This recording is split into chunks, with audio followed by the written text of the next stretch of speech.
El Paso with Andrew J. Polk. Be a part of the show by calling 915-544-KTSM, 915-544-5876, or comment online on our stream at facebook.com/Talk El Paso. It's 4 p.m. Mountain Time, and that means it's time to talk El Paso with Andrew J. Polk. Thank you all so very much for joining us here for Talk El Paso, airing live on News Radio 690 KTSM. I'm your host, Andrew J. Polk. Thank you for tuning in, however you may be doing so, be it on air, online, live, streaming through the free and reliable iHeartRadio app, or joining us over on the various social media pages. We're up on these days, facebook.com/Talk El Paso, the Talk El Paso channel over on YouTube, Twitter at Talk El Paso, or twitch.tv, Andrew J. Polk.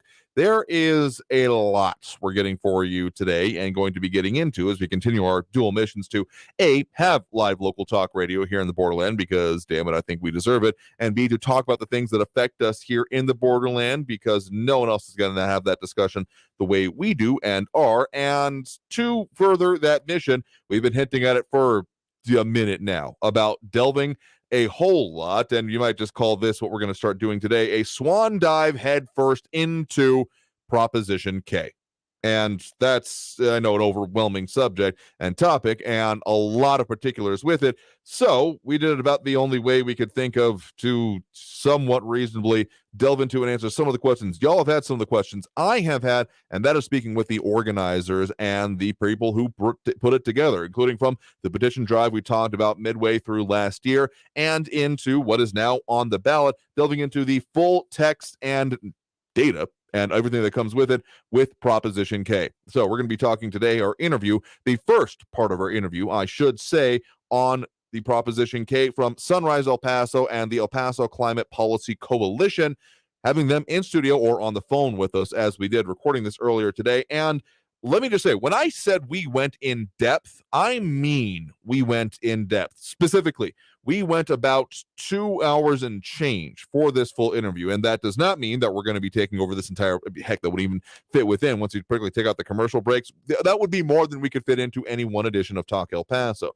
So we are, going to be going into some of the major provisions and reasons, etc., behind it today. That's going to be our focus, and starting into some of those questions, such as, what does that mean for gas stations if it were to be passed, and what exactly does the whole fossil fuels industry mean, particularly in context of the items. We'll be getting into that today. We'll be breaking down some of the other items with it tomorrow on the program as well, including what has been going on, the back and forth, the studies, etc., that have been coming out on this. But even then, we're not even getting to half of this interview. So this is going to be one of those times where we have the full span, the full scope, and the full way you can see it for yourself, including all the particulars we were able to get into online. So as soon as we're done with this little mini series we're on right now, that is going to be where you can see the full, complete, uncut interview for yourself.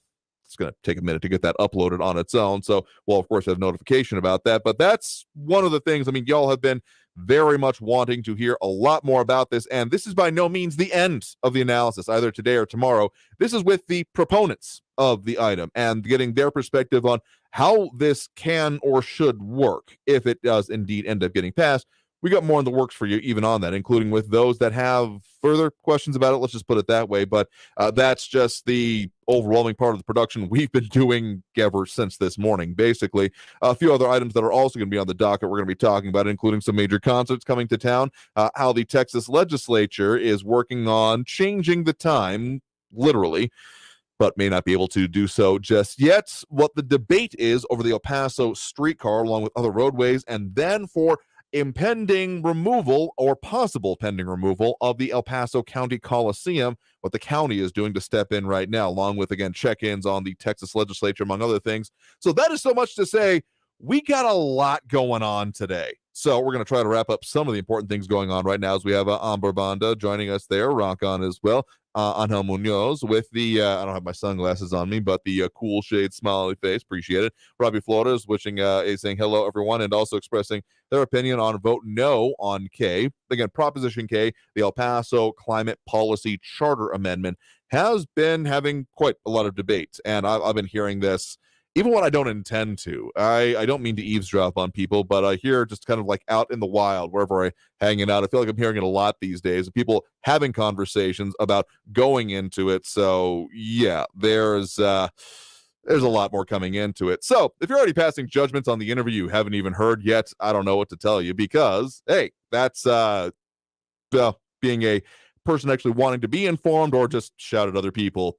Up to you, but know which one I prefer. Also, Ida Beza Gardner joining us there. Hello to you as well. So let's get into some of the major items, at least going on right now. Again, it has been very exciting for some in and around here. Foo Fighters have announced that their 2023 tour, I don't know if you can hear me over some of the screaming going on in the offices right now as well. Their 2023 tour will be coming to El Paso a little bit later in the year, October 5th specifically. I think that's the last one they have currently posted among their other things.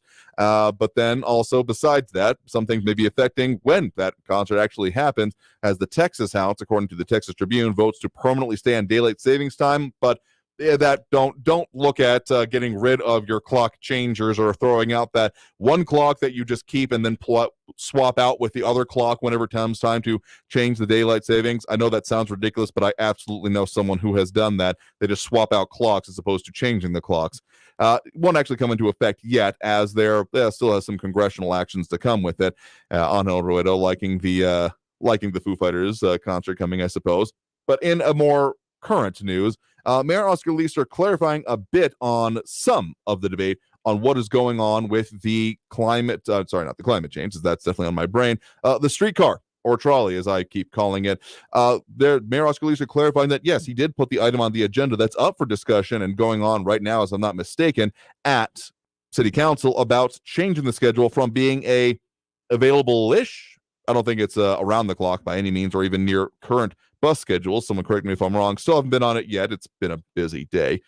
But basically wanting to move it to be, instead of a constantly available or as consistently available one, to being very specifically focused on being event driven. So in speaking with our news partners at KFOX 14, Mayor Oscar Leeser says, quote, when it comes down to by being event driven, he says, quote, what it means, there's a Chihuahuas game, there's a convention downtown, there's something going on in a hotel, something that they can utilize the streetcars. There may be a singer, there may be a storytelling time, whatever, that the city can make sure that they are being utilized. Really things that will happen that will utilize the streetcars and they don't run empty. Like I said, we've had a lot of citizens, come up to us and say, why are we operating them? Why are they empty? So we don't want them to see that. We want to see that their tax dollars are being utilized. And going on to say that right now you see that they are running empty. So if you utilize them, you're not going to run them empty. You're going to run them when people are downtown.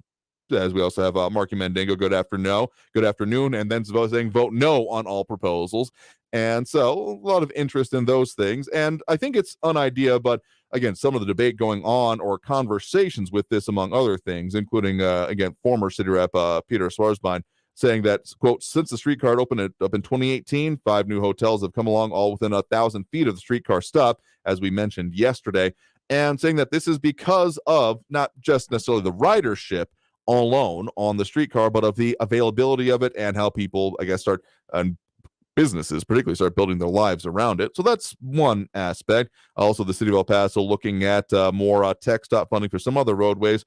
And the county of El Paso, not one we have talked about too much recently, but has been coming up increasingly recently. That is when it comes to the county Coliseum, the county of El Paso now exploring some options after there has been some discussion within city council about concern about it. San Diego saying, quote, we are very concerned about the connectivity it's going to have with the rest of the community with that Bridge of the Americas expansion.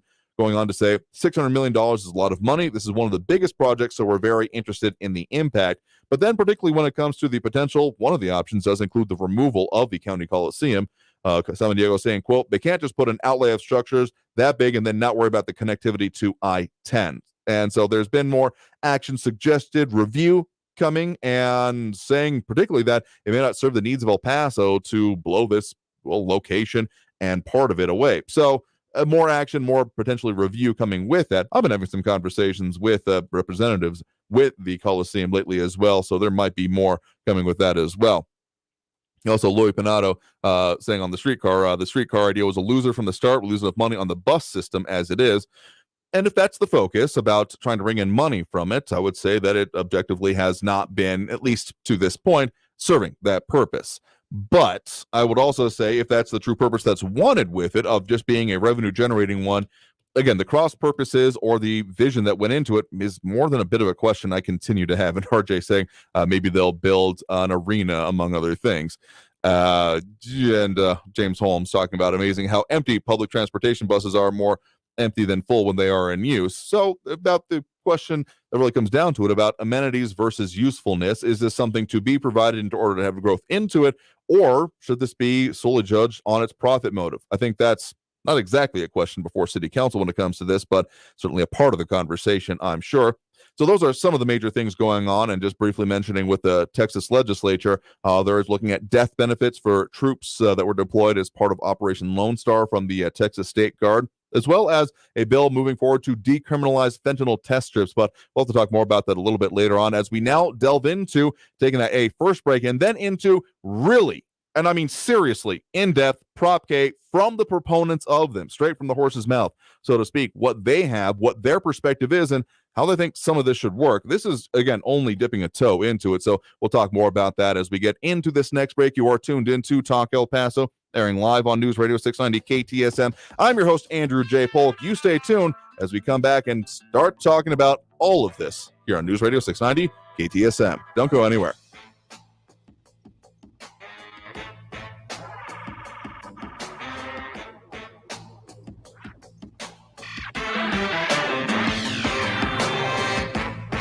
Traffic all day. News Radio 690. An earlier crash, I-10 eastbound at Cotton Street exit is in the clearing stages. Right lane still partially blocked with a small backup. Less than a 5-minute delay back to Franklin Avenue. On the 54 Patriot southbound at Trans Mountain, the stalled vehicles blocking the right shoulder. And watch for an injury accident in North Carolina at North Loop Drive. Kerry Edwards, El Paso traffic. How could $1,000 change your life? I could buy eggs. Then listen for inflation compensation. Your chance to win $1,000 to combat high prices. Honey, we're going to have eggs. Yes! It's excellent. Be listening for your chance to win $1,000 with inflation compensation.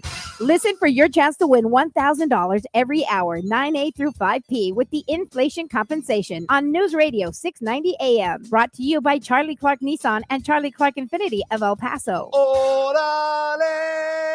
This report is sponsored by Red Pilled America. Are you tired of listening to stories that are saturated with wokeness? If you are, then you should try Red Pilled America. We tell good old-fashioned stories that align with middle America values. Listen to Red Pilled America anywhere you get podcasts. That's Red Pilled America.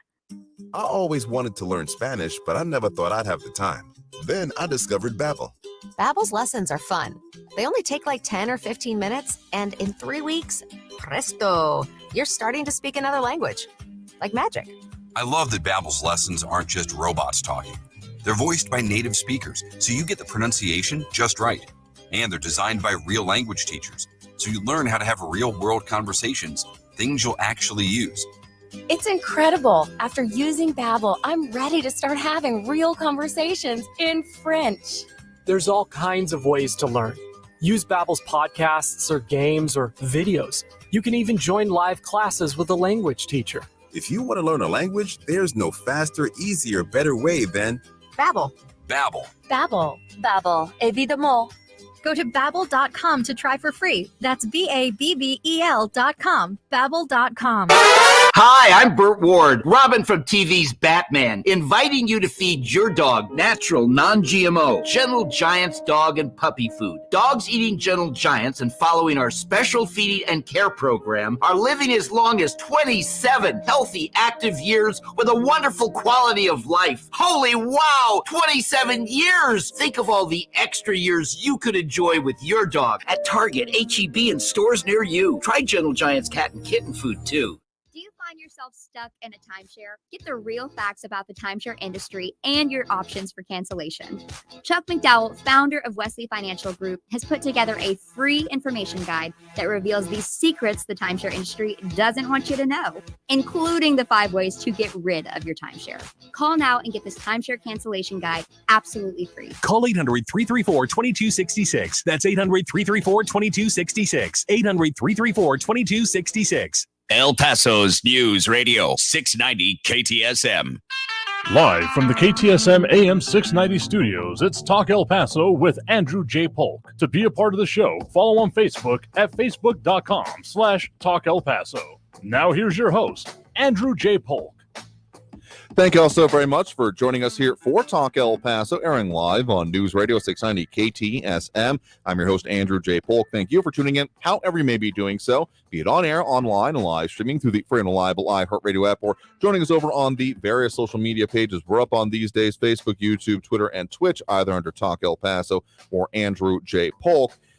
We got a lot going on today, a lot discussing in the community, but there are some of those overarching topics that we've been wanting to delve further into. I've been teasing for a minute right now. I'm not intending to be solely teasing, but getting it set up in the way that we're going to have it for you starting today, doing a deep swan scuba dive into Proposition K. Best way I can think to put it. And even yet, we're barely scratching the surface in a lot of ways. So starting right now, today, we're going to be having on the initial part of an interview that we did conduct earlier today with the proponents of Proposition K, the El Paso Climate Charter Policy, and the charter amendment that would come along with it.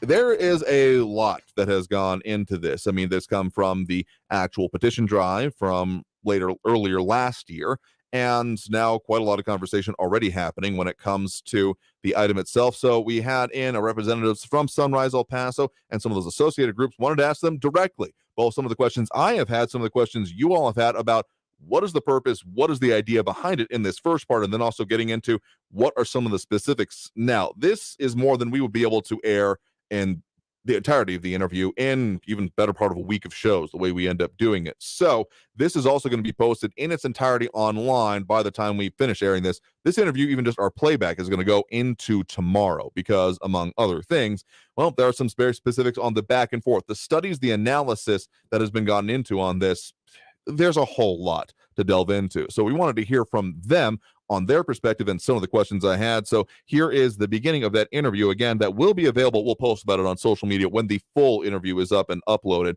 It's taken hours to upload. Let me just put it that way. So here is the first part of the interview with the proponents and supporters of Proposition K. Joining me now, we have Dominic Chacon, Communications Coordinator with Sunrise El Paso. Hello, good morning. Also joining us by phone, we have Veronica Carbajal, President of Justicia Fronteriza. Good morning, everyone. Also on the phone, we have Christian Marquardt, Communications Coordinator with the El Paso Climate Charter Coalition. Thank you very much for joining us. Thank you. Good morning. Thank you all very much for joining us here, because what we are planning to do today, and this is going to be presented in a couple of formats, but primarily for our on-air audience, delving into some of these specifics and some of the major things going on with the El Paso Climate Charter. Proposition K, or Prop K for short, as it has been being discussed at length and in great ways, and many different ways in the community, including conversations I was hearing as of this morning. So it certainly has been a lot of focus. So with you all as representatives of both, Sunrise El Paso and related organizations, and the ones in proponents of this, we want to delve into the specifics, the language as it was developed, and the impacts that are expected to see, as well as the conversation that has been going on back and forth, analysis and responses to it. So we're going to be trying to break this down in a lot of ways. For our on-air audience, we're going to be taking you to the major, both how this organized, some things about the actual information, as well as some of the conclusions, actions to come. And this full interview, as we expect this to go on for more than an hour today, will be presented in its entirety online with the full video that we have. So that's at least a bit of a roadmap for how we're going to be handling this conversation today. So Dominic, since we got you in studio here, let's start off with, how did this come about? We have, of course, longtime listeners of the show will know that we've previously talked about the petition drive that happened with us. I actually have the copy that was left with me, as it called for a petition to amend the city charter of El Paso to adopt a climate policy that would create jobs, conserve water, encourage solar power generation, and reduce the city's contribution to climate change. And so that was the effort that was going on, let's call it middle last year, give or take. And so kind of how did that end up coming about, and then ending up now where we are with, again, Proposition K or Prop K? Yeah, great question. I think it all started when the organization Sunrise El Paso started, which is back in 2018, 2019. Okay. So one of our first campaigns that we took on was the sale of El Paso Electric to JP Morgan Chase. And that was our first sort of introduction into, solar energy in the region, understanding the electric grid, and sort of taking this on as like our first campaign fight. And from that fight, we learned a lot about municipalization. We learned a lot about, the high rates of electricity we pay here in El Paso. We learned about all the sort of Texas policies, the agencies that are supposed to be overlooking the sale that kind of were not sort of doing their job to the standard that we expected them to. And so that sale ultimately went through for $4.3 billion, which was a debatable price, right? We had to really fight to make sure that JP Morgan Chase was identified as the owner of El Paso Electric, because they were using a lot of shell companies to buy the company. And ultimately the sale went through. We didn't kind of get the victory we wanted to, but that, as I say, is the origin of what sort of motivated the climate charter. And from there, the next fight that came after that was a Newman 6 power plant in which they built in Chaparral. And that was also a campaign that we took on to sort of center the community there in Chaparral. And unfortunately, we did not win that fight either, but we did get a settlement from the people, the community members that were there. And from that settlement, they gave it back to El Paso Sunrise, and they wanted us to continue the fight. And that is sort of the origin story of the El Paso Climate Charter. And so we had already initially been sort of in conversations with communities from the sale, talking about what would environmental policy in the Southwest look like. And we got a lot of feedback. We got a lot of things related to housing, water, electricity, pollution, air quality, from community leaders and frontline people that are dealing with this on a very real way and a very daily basis. And so that was the ultimate source and the ultimate origin. And so from there, we worked with allies and other consultants to help us figure out how we can come together and create a basic policy, something that the El Paso City can sort of adopt as just a starting place, just as a foundation to grow upon and to give the people power and give their voices more leverage in city council. So that is, I would say, the origin of that.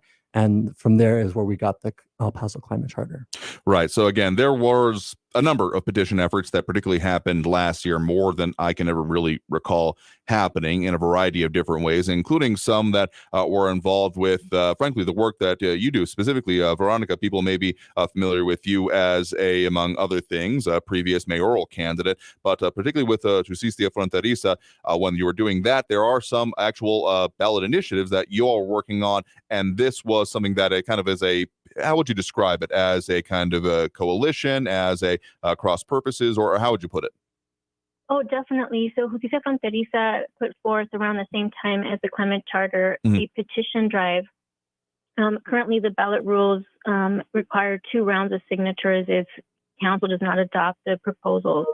And the primary one is instituting campaign finance contribution limits at the city level. And so we firmly believe that if we were able to take out big money from local races, we wouldn't have to fight for things like climate justice, because we would get candidates that already have that commitment to the community instead of their big money donors.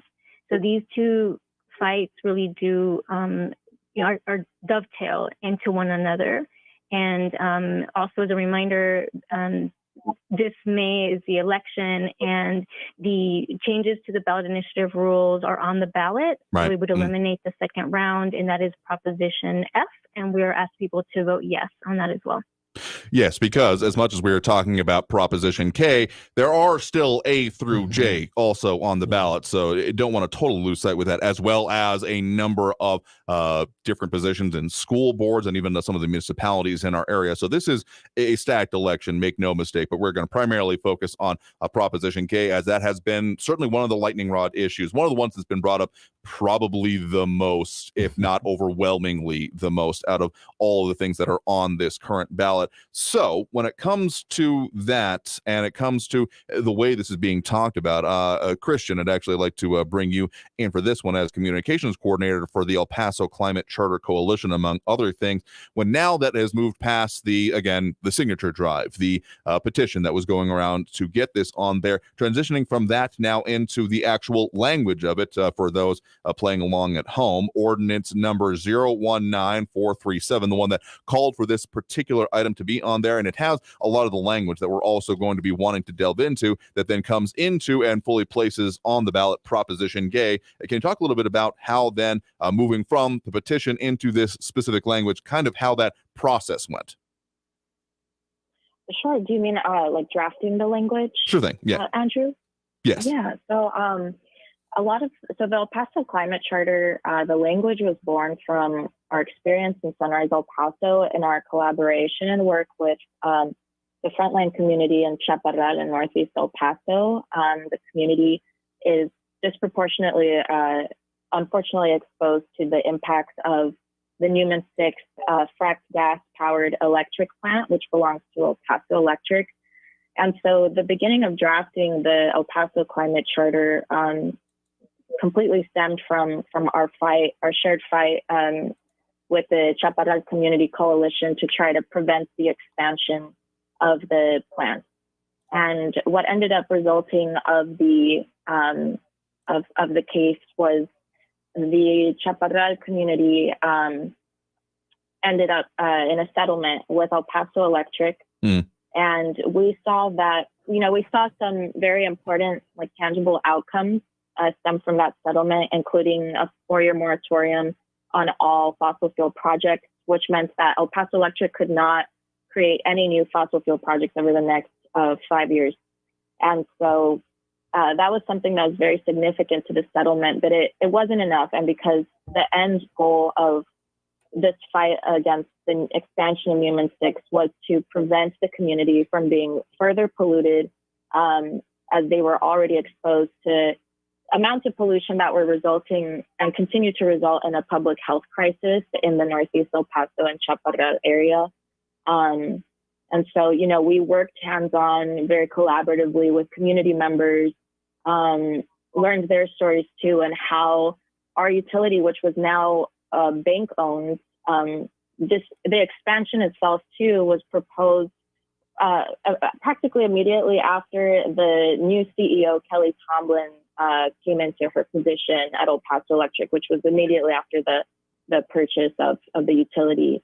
And so we started to see and witness how, this chain reaction of how our community was starting to see the results of our utility becoming a monopoly that was also being operated by a bank, and a bank that happens to lead the climate crisis based on the oil projects that it funds. And so, the policy itself was birthed from the idea of how can we create something that restores power to the community, that gives us more leverage within also city government, to hold city government accountable, to hold the utility accountable, because there was a lot of pushback on the sale of the utility from community members and community leaders, and that went through anyway. There was a lot of pushback from the community on the expansion of Newman 6, and we were fighting this during COVID, right? So we're already thinking about a public health crisis and the impact it's having on our community members' health, and then witnessing an increase in emissions that would result from this plant. And so there was a huge fight there, pushback, and they proceeded with the expansion of this plant for $163 million from ratepayers, right? And we didn't have a say on how that would be invested, right? So in creating the climate charter language, it was really important for us to think, what can a comprehensive, thorough climate action policy look like that can simultaneously empower community members without burdening, the community itself? And instead, the document itself is thoroughly an accountability tool, a financial accountability tool, and a goal-reaching accountability tool for the city government and their investments to protect our community members and the decision-making, and how they are. It forces a conversation to happen more between the city government, the utility, and us, the ratepayers, the community members, because these conversations aren't taking place despite our consistent pushback. So that's the first part of the interview we got for you all today. That was some of the kind of inputs and the reasons behind this that I wanted to get into, but we're going to delve further into the actual points on the proposition as much as we've got time for today, among other things. So we got to take that break right now. Coming out of this, we'll be getting even more into this and talking further about what's actually going on within some of these actual parts of Proposition K, not even just the ballot language, but what's actually within the full ordinance, among other things. We start breaking that down. So let's go ahead and take that next break. You are tuned into Talk El Paso, airing live on News Radio 690 KTSM. Back after this break with more. Stay tuned.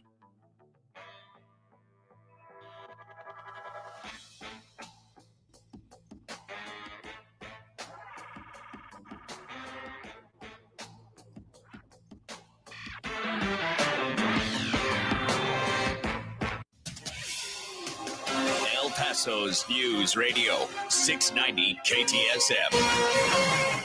Hello, I'm Erica Castillo with this KFOX 14 News Update. An El Paso woman pleaded guilty this week to 11 counts related to wire fraud and impersonation of a federal employee. According to court documents, 53-year-old Ana Maria Hernandez portrayed herself to be a U.S. Citizenship and Immigration Services employee and defrauded numerous undocumented non-citizen victims and their family by falsely representing that she would process their immigration applications for a substantial fee. She faces a maximum penalty of 20 years imprisonment on each wire fraud count and 3 years on the impersonation count. A federal district court will determine her sentence. And El Paso County Judge Ricardo Samaniego says he is dissatisfied with the federal government's communication so far over the proposals to expand the Bridge of the Americas, which include potentially tearing down the El Paso County Coliseum and ice rink, among other impacts. Samaniego believes the current expansion plans have more negatives than positives for El Paso and is now legally exploring the options. The next step is to put an item on the agenda for the public to discuss. I'm Erica Castillo with this KFOX 14 News Update.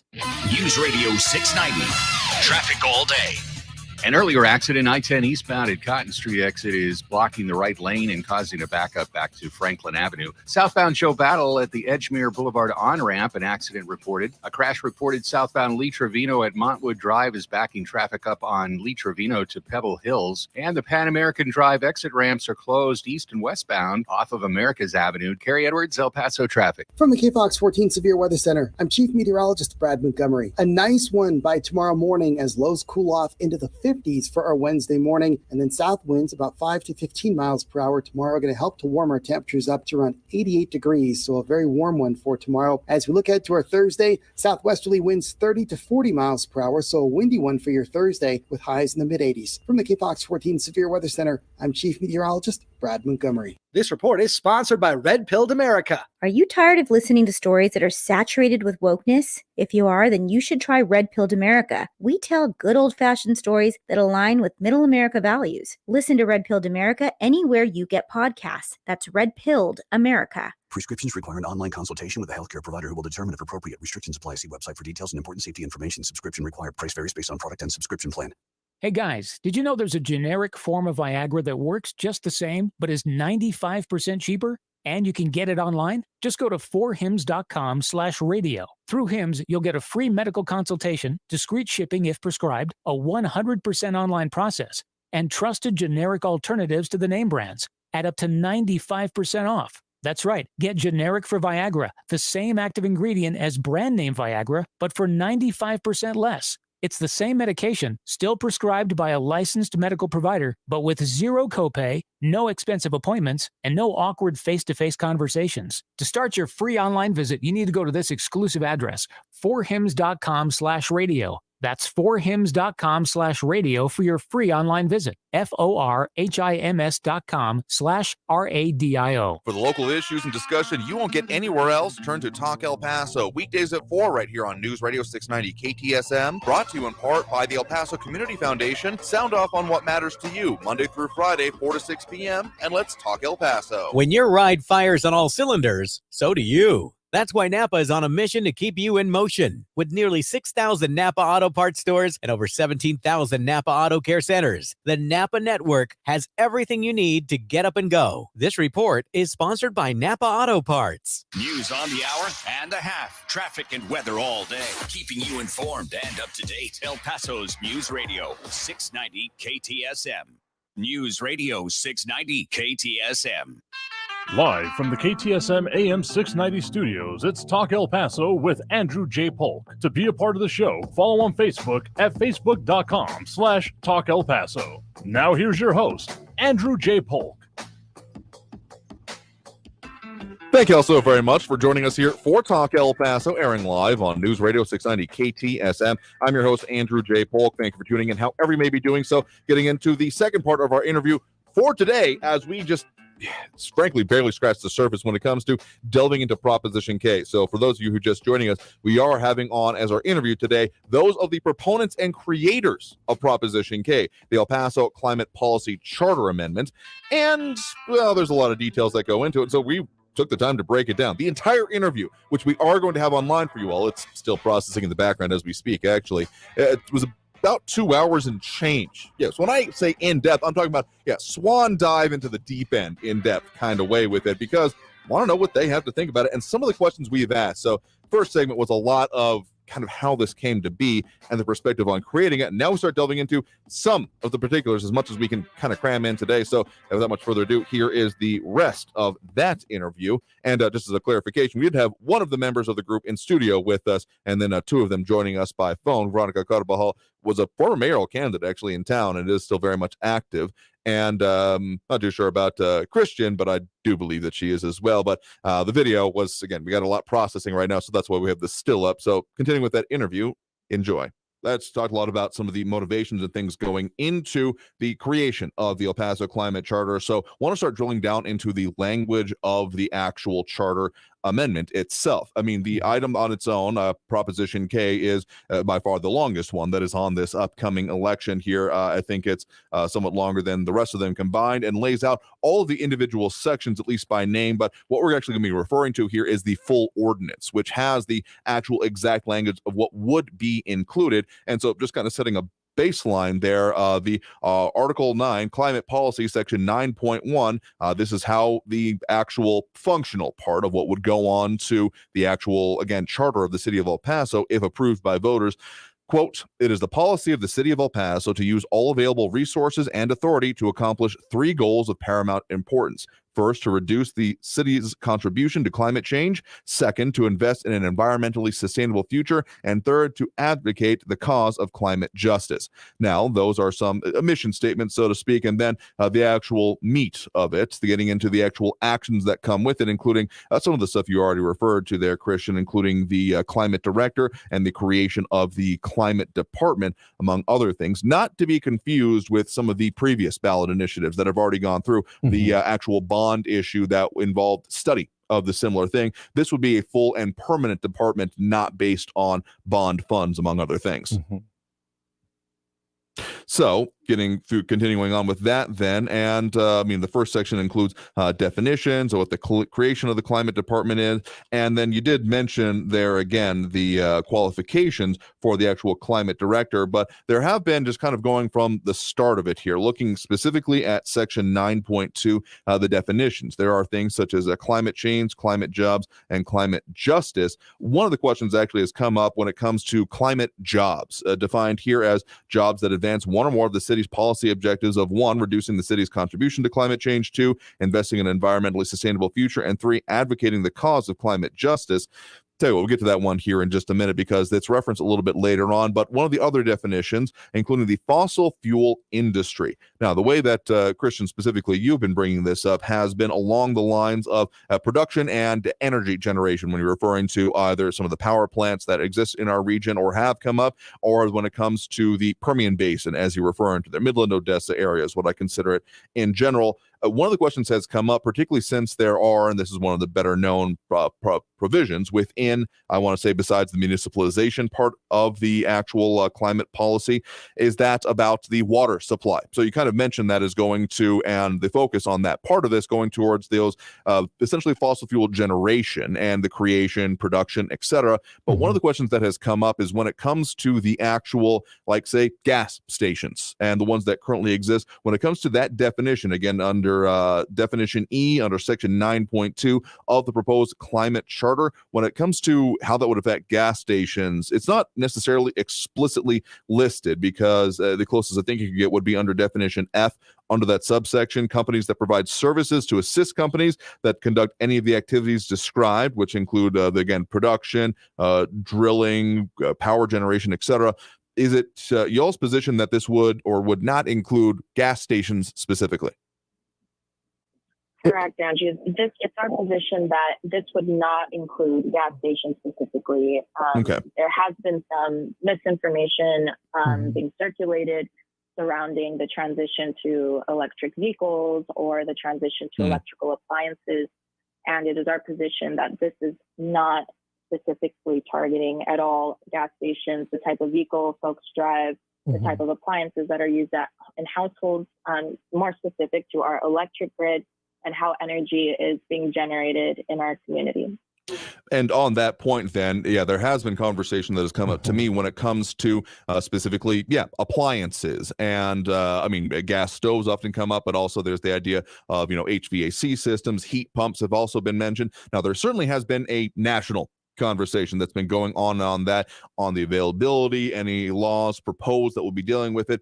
To my reading, I don't see, at least the way I look at it, any explicit mention of that. Is it your all's position that effectively, if this were to be passed, there would be any impact on essentially individual appliances in residential homes?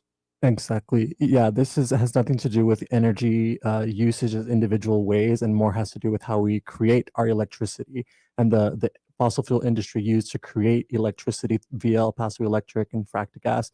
So your gas stove, you're not producing energy in that way. You're not, heating up your home using your gas stove. These services are not in the climate charter. Nowhere does it say anything about banning gas stoves, about banning your car, or forcing any sort of electrification of your personal appliances. This is mainly talking about industries. And we often see this time as like a talking point, not only just from this case in El Paso Climate Charter, but all environmental movements and messaging. There's this focus that the weight of the change is going to come on individuals, right? Individuals are going to have to take quicker showers. We're going to have to use less waste. We're going to have to do all these things while these industries maintain their systems. That's the opposite of what we're trying to do. We're trying to say that the industries are the ones who need to adjust because they disproportionately have a bigger impact on our climate crisis. If all of us took shorter showers, 5 minutes less in each shower, it would do nothing to address the water usage from El Paso Electric, right? It would just take one new hydrofracking facility to reverse all the people who did take 5 minutes less in their shower. So that is a classic sort of talking point to sort of distract from the conversation about what we're actually trying to do, which is hold these industries accountable. So moving through on more, and thank you for that answer, on to the actual climate charter of it is, there are some things, of course, being said about the, qualifications, as you did mention, for the climate director. That's not one of the finer points that I want to drill down into, because it's not much question that I have on that about, again, not being able to have been from a part of the fossil fuel industries. But when it comes to particularly the climate impact of city decisions, sections 9.5 within the actual letter and actual ordinance of the item that would be then, again, if this were to be voted on, says that the climate director shall provide city council with climate impact statements prior to any city council vote affecting the city's climate policy. And these are the ones that are explicitly listed as being but included but not limited to adoptions of city budget and any amendments thereto, zoning decisions, right-of-way permits, new or expanded streets, roads, highways, bridges, and other significant infrastructure, capital improvement projects, including proposed capital improvements put to the public in the form of bond issues, new subdivision approvals, and procurement decisions. And in my maybe not too generous analysis, that sounds like most city business. Is that kind of the intention, to put this layer on pretty much all decisions, or how do you all end up kind of breaking this down? Right. And I think, Andrew, a lot of like this section, especially, this is one of those parts of the policy that emphasizes the importance of the transparency of city government and the decision making. It identifies which areas and how we're contributing worse to the climate crisis. And even that in itself, we could look at this from the lens of even like environmental racism. Is this project going to displace community members, and what does that impact look like? And it also provides this opportunity for the climate director to engage more with city government to provide a better insight and understanding and on their decision making and what that impact is. We typically, it's typically pretty impossible for a lot of El Pasoans to attend, city council meetings to understand what's happening at every second, every moment of every day. To have someone in that city government can actually collaborate with to find, solutions to, tackling these. I'm so sorry, Andrew. I missed exactly what I was trying to get at here, but the city, when they're making these decisions, establishing, like providing right-of-way permits, expanding streets or highways, for example, it's very probable that in many instances they're not very aware of what that impact will have on our community. And it's really important to be able to have that transparency and that conversation between the city government, community members, and then a climate director, someone who can, make this information, for one, more accessible and known to the public, and two, be able to collaborate more with city government to identify what would be better alternatives or possible solutions to still achieve what needs to be done, but in a way that's, more geared towards climate justice and doesn't sacrifice the well-being of our community members. An example here could be the proposed expansion of the I-10. And that's going to be going through like parts of like Sunset Heights, and expanding it risks the displacement of all of our community members. It increases the amounts of emissions that are passing even through those parts of town on the freeway, which the freeway just pretty much goes straight through El Paso already. Right. So that would be an example, right, where like the climate director could provide like, hey, this is the impact that this project is going to have on the community.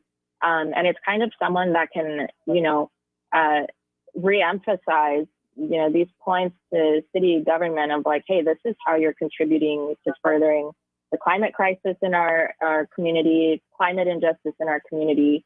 And then, along with other sections and roles of the role of the climate director being able to collaborate between city government and climate director to make better decisions overall for the community. And that includes, the Climate Commission as well, which is a little bit lower there on the document.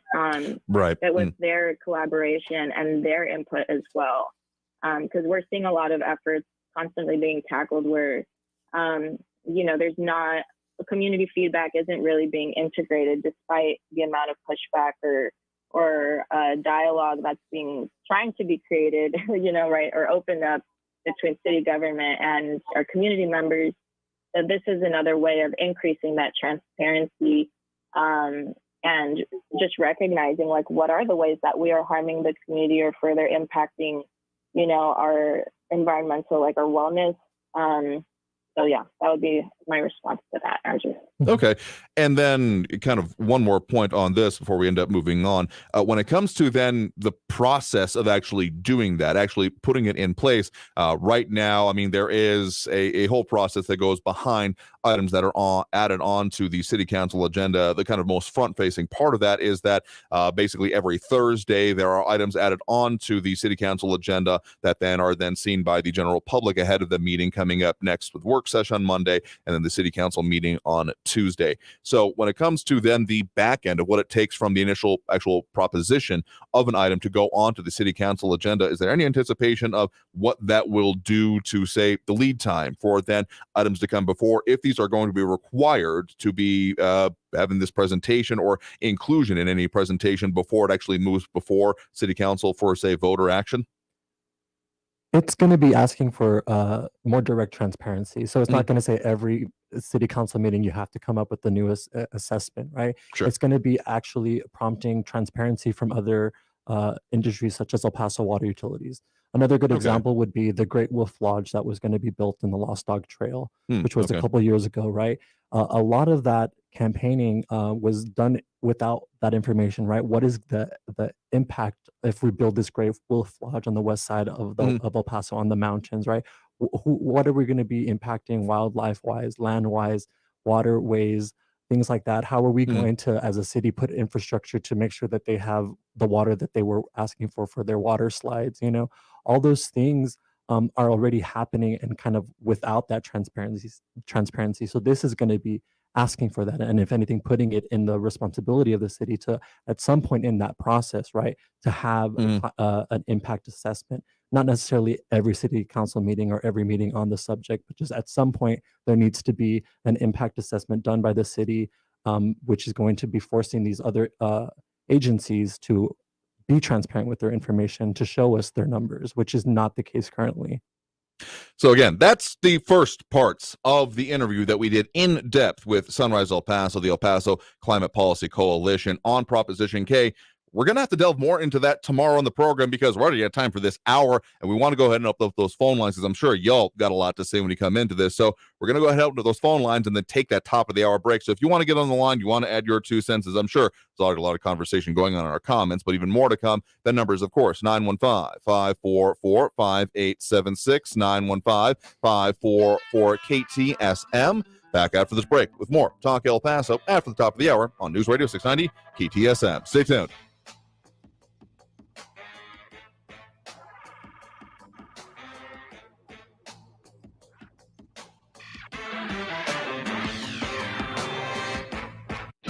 Traffic all day. News Radio 690.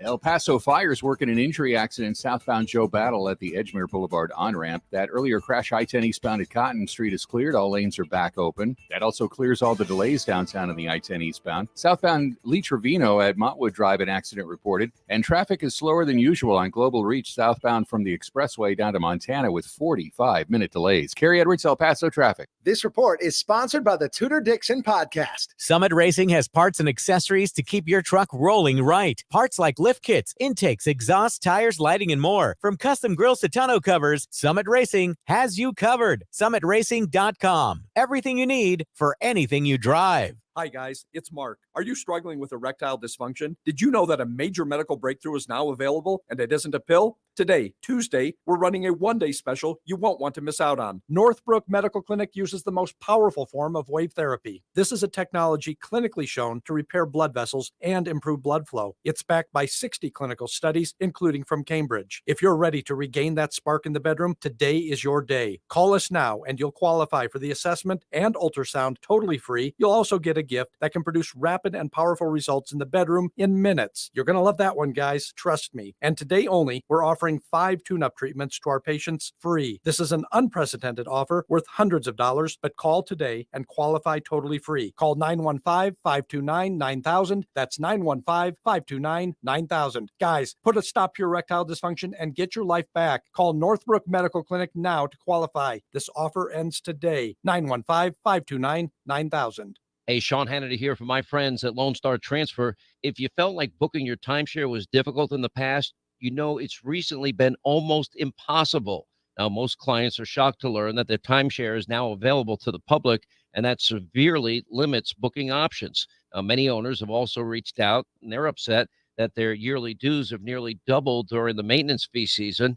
Now, for well over a decade, our friends at Lone Star Transfer, a family-owned company, they have had the pleasure of helping thousands and thousands of people legally and permanently get out of their never-ending timeshare fees. Now, Lone Star Transfer guarantees the release of all liability to your timeshare in writing and in a specific time frame. Call my good friends for a free, no-obligation consultation. Write this down. Call today, 833-594-0075. 833-594-0075. They're online at LoneStarTransfer.com. If your company needs to spring into efficient hiring, then check out Indeed. Their powerful hiring platform makes it easy to attract, interview, and hire candidates. Visit Indeed.com/credit and get $75 towards your first sponsored job. Terms and conditions apply. Did you know your completely free iHeartRadio app is also your home for hit podcasts? New for you this week, check out On Purpose with Jay Shetty, discussing philosophy, life, and conversations with the biggest stars in the world. Listen today on your free iHeartRadio app. iHeartRadio. News on the hour and a half. Traffic and weather all day. News Radio 690 is KTSM AM El Paso, an iHeart radio station. NBC News Radio, I'm Brian Shook. Police body cam footage of the Louisville bank shooting shows officers moving in to engage the suspect while encountering heavy fire. The footage out today captures the moment police opened fire, killing the 25-year-old gunman. Police say after he killed 5 people and injured over a half dozen, he laid in wait in the lobby for police to arrive and started shooting at them. The Pentagon is vowing to turn over every rock to find the source of a U.S. intelligence leak. I've been convening senior department leaders daily, and I've directed an urgent cross-department effort. A batch of what appear to be classified documents have recently leaked online. Defense Secretary Lloyd Austin today said authorities are working to find the source and determine the scope of the leak. Austin referred the matter to the Justice Department, which has opened a criminal investigation. Some Democrat-led states are stockpiling abortion pills. This after a judge's decision to effectively halt the sale of a popular pregnancy-ending pill. The Justice Department is appealing the pill ruling out of Texas. The Biden administration is working to secure the release of a Wall Street Journal reporter detained in Russia. That's what President Biden told the parents of Evan Gershkovich today during a phone call. The president made the call during his flight to Belfast. Gershkovich was detained last month by Russian authorities on spying allegations. The State Department this week designated Gershkovich as wrongfully detained. U.S. officials are also calling for the release of ex-Marine Paul Whelan, who's been imprisoned in Russia since 2018. I'm Lisa Taylor. A large-scale fire at an Indiana plastic recycling plant is forcing an evacuation order. The fire is happening in Richmond, about 40 miles from Dayton, Ohio. Richmond Mayor Dave Snow posted on Facebook about the evacuation order and said anyone within a half mile of the blaze should shelter in place. You're listening to the latest from NBC News Radio. The Senate will vote on a resolution condemning former President Trump's call to defund the Justice Department and FBI. Senate Majority Leader Chuck Schumer told his colleagues he'll introduce the measure when lawmakers return from recess next week. It's an effort to force Republicans to choose between standing by Trump and supporting law enforcement. Trump urged Republicans to pull the agency's funding after he was arraigned in a Manhattan court on state charges. Today, Writers Guild of America members begin voting on whether to authorize a strike. Daniel Martindale has more. A strike could seriously affect film and television production across the nation. The 11,000 writers will have until next Monday to cast their online ballots. The WGA has been negotiating a new contract with the Alliance of Motion Picture and Television Producers since March 20th.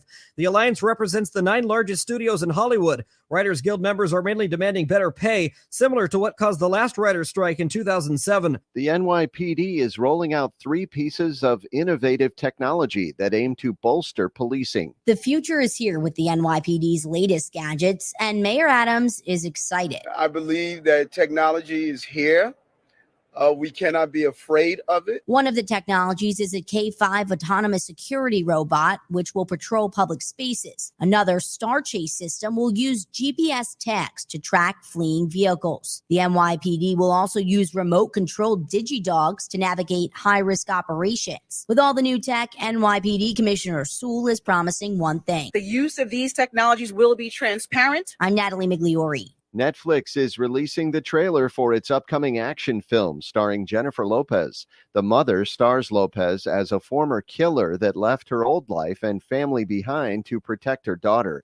It releases on Netflix on May 12th. Brian Shook, NBC News Radio. Now, your chance to win $1,000. Enter this nationwide keyword on our website. Bills. That's bills. Enter it now. This report is sponsored by Summit Racing. Summit Racing has parts and accessories to keep your truck rolling right. Parts like lift kits, intakes, exhaust, tires, lighting, and more. From custom grills to tonneau covers, Summit Racing has you covered. SummitRacing.com. Everything you need for anything you drive. The El Paso Community Foundation supports the causes you feel passionate about here in the borderland. Whether it's education, social services, arts and culture, the environment, health, or economic development, the El Paso Community Foundation has been promoting philanthropy and progress in our hometown region for more than 45 years. Make your mark with us. Start a fund today. For good, for El Paso, forever. Learn more at epcf.org. That's epcf.org.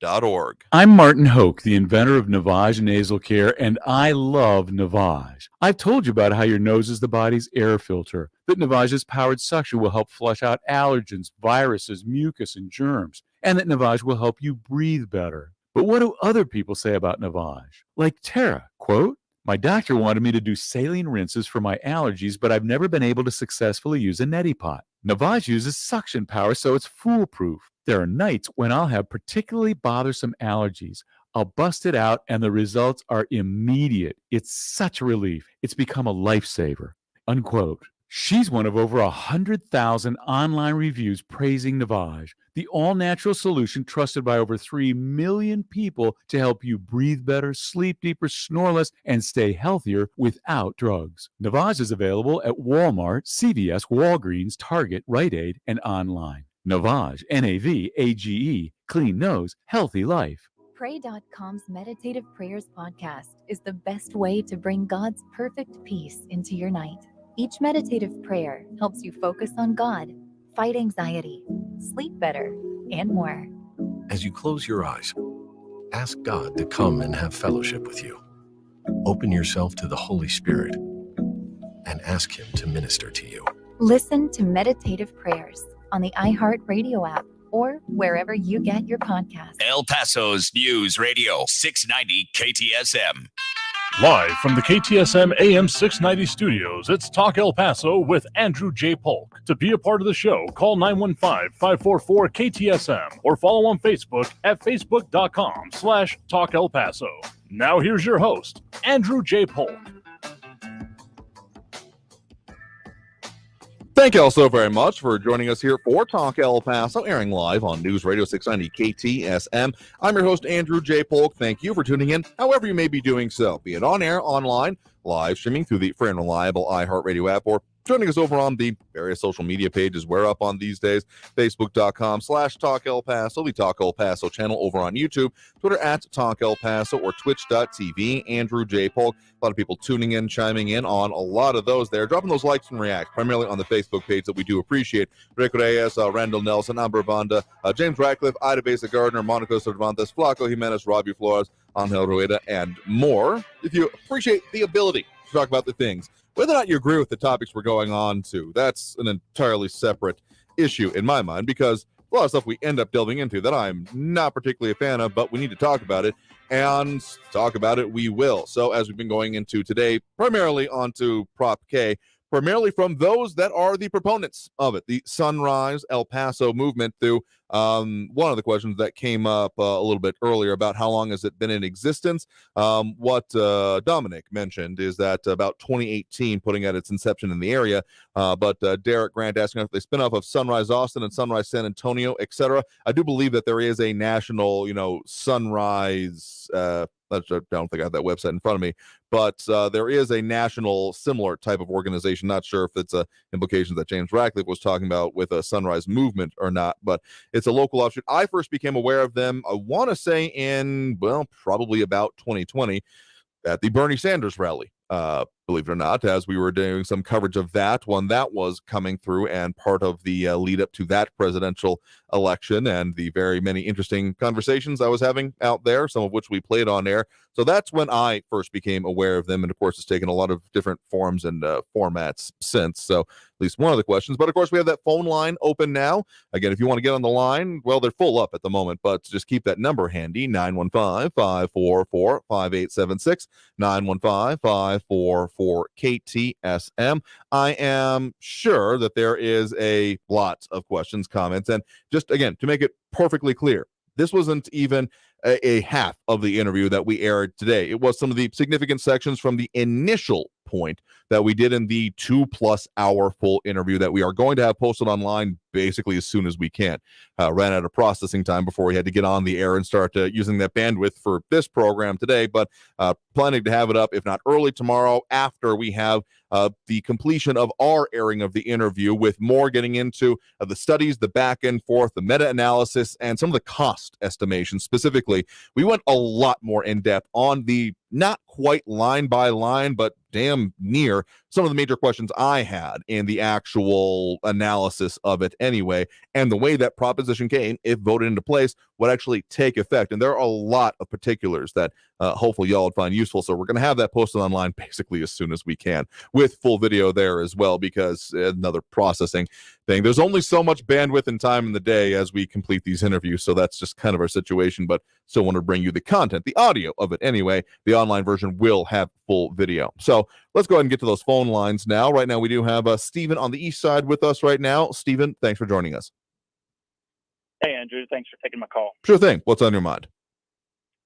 So I thought it was really interesting, the interview. I'm most interested, I think it's really important for El Paso to keep in consideration is the water aspect of this. Obviously, we live in a desert, and as the population grows, there could be some strains on the water supply. And understanding, we all turn on the faucet and their water comes out. And understanding where that water comes from is not widespread because it's complicated. There's underwater aquifers pulling the water out of the ground. It's got a lot of minerals in it. They got to demineralize it, and it's a lot of work. And making sure that water is clean and not polluted is extremely important. And making sure that there's plenty of supply for the population that we've got going. So I think that's totally reasonable when different industries or different places are planning on taking more water from the supply that gets watched over. I'm all for that. And obviously, you don't want any pollutants getting in their water supply. So I'm all for that. I'm good with that. The part that I get, I cringe a little bit is when the proponents of something like this are talking about climate crisis, because that's something that is not something that people are really going to notice or see in their daily lives. If you think about it, what is the climate crisis? It's an increase of global temperature of about 1 degree on average over the last 100 years. That's not something that anybody is going to notice in their daily lives. And something that people don't realize about that is some places around the world are a little bit cooler. Some places around the world are a little bit warmer compared to 100 years ago. But on average, it's 1 degree warmer. So that's what we're talking about when we're talking about global average temperatures, which is not an easy measurement to make, by the way, because 100 years ago, they didn't have thermometers all over the place like we do now. And so there's a little bit more uncertainty when you go back that far.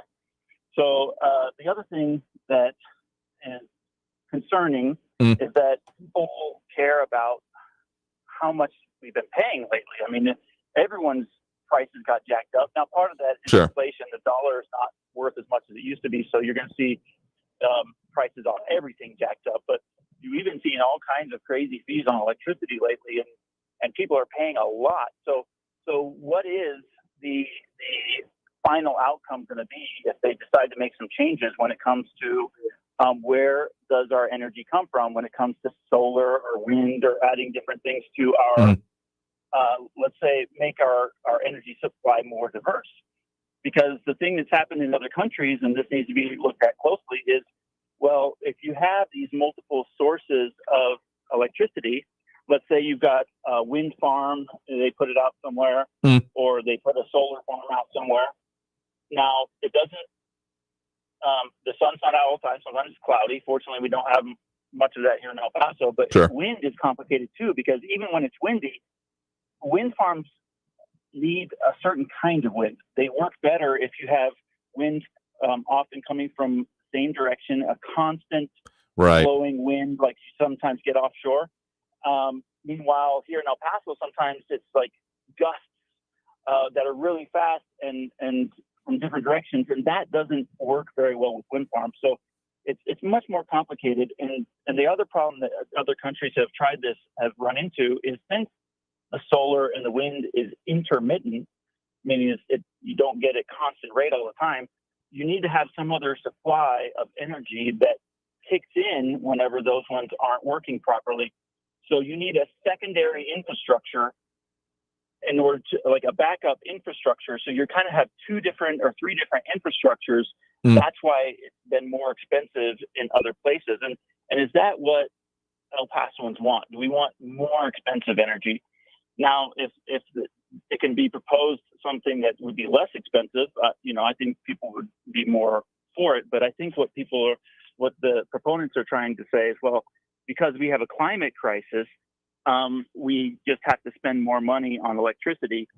And of course, it's not very convincing that there actually is a crisis when it comes to the climate. Yeah, there's climate change, and climate change does happen, but will us paying a lot more for electricity change the climate and the weather? That's a different proposal altogether, because they've basically said that carbon dioxide is a pollutant. Now, carbon dioxide is measured in parts per million in the atmosphere. It's about 420 parts per million. It's what they consider a trace gas, but it could potentially make the climate a little bit warmer. But there's some benefits. Plants grow better. Our farms are able to produce more crops better. Plants are more drought resistant with more carbon dioxide in the atmosphere. So it's not 100% all bad. And it's not actually a pollutant, meaning it's not going to poison you or make you sick or anything like that. It just potentially makes the climate a little bit warmer. So those are the issues that I think of when I hear these interviews. Okay, and I mean, that was kind of our purpose, is to give better insight, at least in a bit, for what we're presenting on air today. And again, we are going to be having more on it tomorrow, mostly in kind of the analysis and the cost part of it. I will say, in the full interview, we did get into what the solar plan is and that part of the charter, as well as their stance and their position on nuclear energy. I know that's a question that's come up. That's one that we were able to get into there as well as the idea of, you know, what happens in those times when, well, essentially there isn't the generation that you need otherwise to make sure the bottom doesn't drop out. Those are some of the questions that we got into in the full and complete interview that, again, I know just time constraints today, we aren't able to get that full thing up for all you online yet, because it would have taken from the time we completed that interview to when we are on air longer than that period of time. It was about 2 hours and change. Yeah. So we went in depth, but that will be a part of it, and that will be up and will be able to be fully seen, because we went, again, not exactly line by line, but into some of the major parts that I had and y'all have brought up questions on. Right, because the land usage is huge when it comes to solar and wind. You have to have big areas of land. If you just take a nuclear power plant, and how much land would it take up in order to produce a certain amount of energy? You would need way more land for wind and solar. And don't forget that solar aren't entirely environmentally friendly. The rare earth minerals and everything needed for solar panels. I mean, people used to complain about people, rightly so, going to the Middle East to exploit people for fossil fuels. But right now, it's Africa being exploited for among other places, mining, and that's not entirely clean.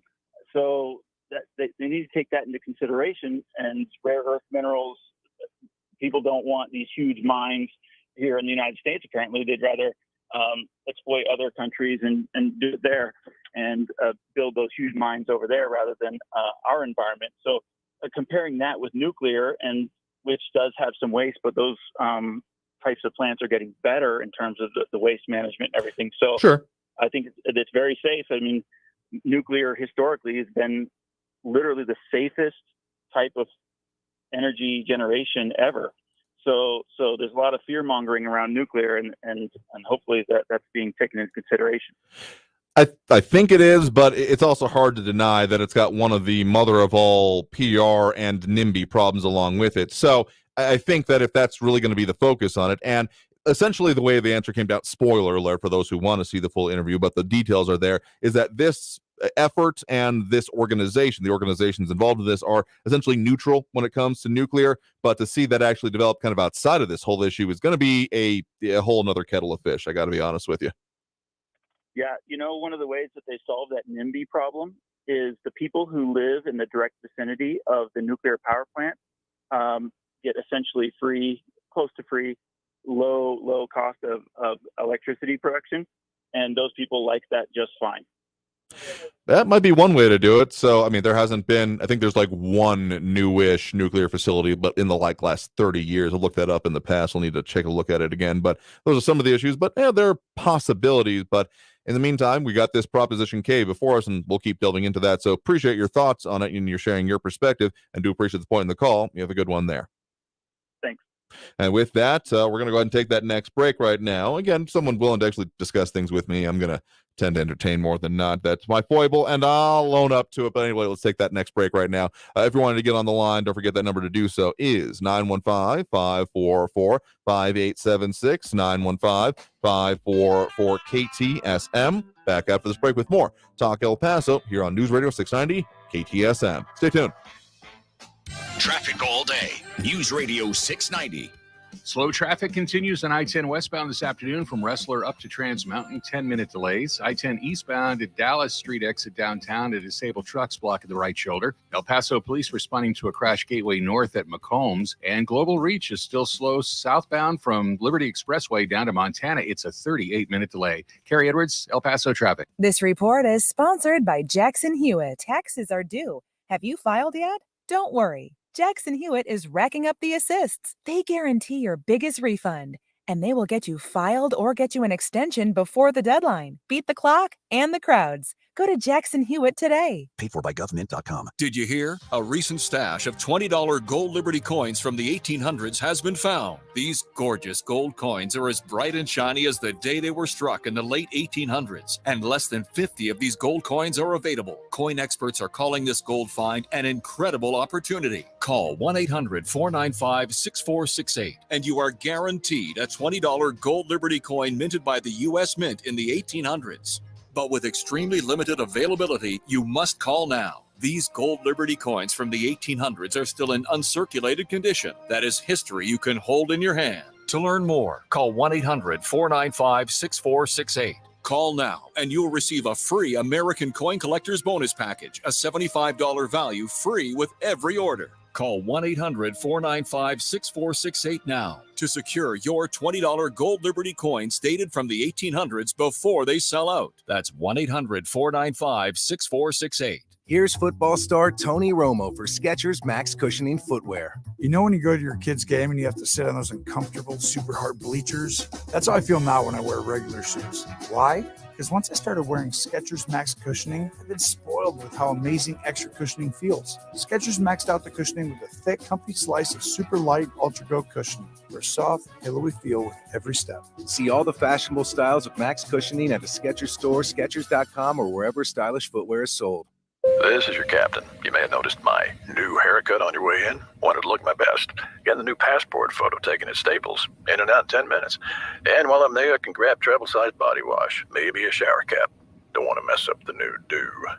Staples has everything you need to travel. 10-minute passport photos, luggage, headphones, even personal travel items. And now at Staples, get 20% off your in-store purchase when you buy any travel service. Get all set to jet and save at Staples. Offer ends 4/29. In-store only. Exclusions apply. News Radio 690 KTSM.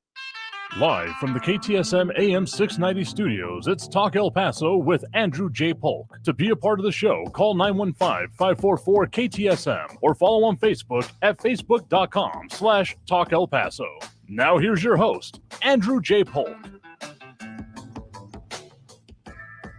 Thank you all so very much for joining us here for Talk El Paso, airing live on News Radio 690 KTSM. I'm your host, Andrew J. Polk. Thank you for tuning in, however you may be doing so, be it on air, online, live streaming through the free and reliable iHeartRadio app, or joining us over on the various social media pages. We're up on these days, facebook.com/Talk El Paso, the Talk El Paso channel over on YouTube, Twitter at Talk El Paso, or twitch.tv, Andrew J. Polk.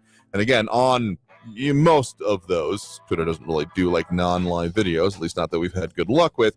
We're going to be having that full video, so we'll probably share it over there, but it'll probably be linked to the YouTube, those complexities. You get the idea. But we are going to be sharing again that full interview as soon as we can get it processed online for y'all. Been a busy day around here, but let's continue delving into it and get into those phone lines as well. A lot of comments coming in, and we'll get to more of it.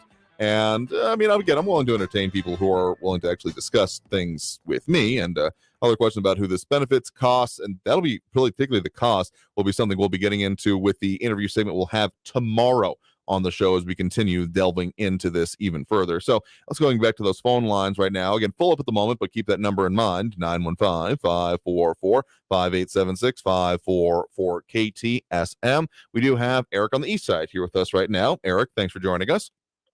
Yeah, the opponents of Prop K, they're really pretty shameless in how they're scaring everyday El Pasoans into opposing this.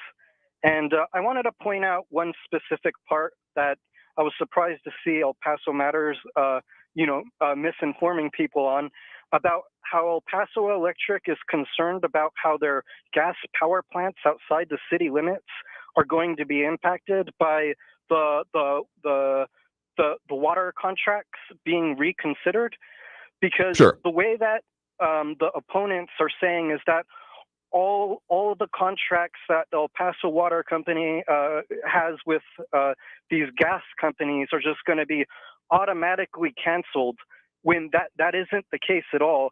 If you read the language, it says, to coincide with the presentation required by this section, the city manager shall schedule a public vote by the city council to consider cancellation of each applicable contract.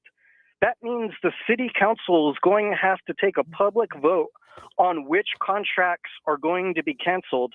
So if a specific contract, like let's say a gas company that the El Paso Electric Company is dependent on for its energy, is going to be too costly to consumers, then the city council is going to have the power to say, hey, we're not going to cancel that contract. So there won't be negative externalities that just happen from supporting this Prop K. And so people shouldn't be concerned about their electricity bills going up due to its passage. And I wanted to also point out one of its biggest proponents, Claudia Rodriguez. She is really shameless with the lies that she promotes. She was found guilty of breaking the law, hiding campaign donations to her campaign. And you refuse to disclose that information to your listeners. No surprise. But refuse. Okay. She's saying that people are going to be forced to have solar panels in their houses, and their water is going to be cut off if they don't replace their gas stoves, and solar panels are going to be put in the Franklin Mountains. These are all just shameless lies. These people have no shame. The El Paso Chamber of Commerce just fabricated just nonsense in their study that was uncritically promoted by you and many of El Paso's information sources. Those who are against Prop K, they're depending on scaring people into opposing it and exploiting their ignorance. And you're one of those people. Okay, glad we got to some semblance of a point there, even if we were doing so well and actually talking about the issues there for a minute. Again, I'm not even saying that I am opposed to or disagree with you that often, but when it gets into these people are bad and therefore they're wrong, and as opposed to the analysis, like particularly when you say that I have been shamelessly promoting it along with the crown that you gave me of the official spokesperson for the rich, the oligarchy, I forget the exact terms you used, still very honored by that.